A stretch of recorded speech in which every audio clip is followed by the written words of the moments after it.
Chapoyo, Ronaldo.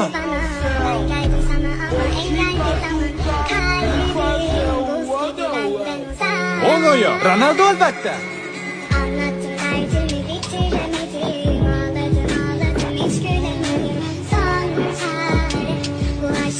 Tezlikmi? Uning yo'qligini aytmoqchi edim, lekin bu ham Ronaldo.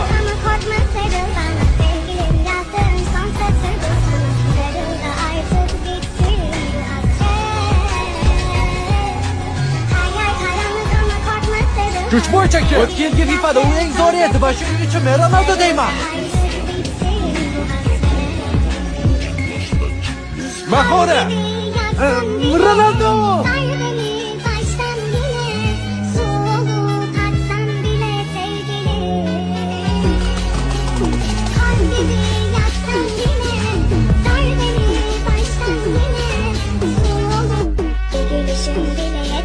Futbol IQ, Cristiano Ronaldo şüphesiz.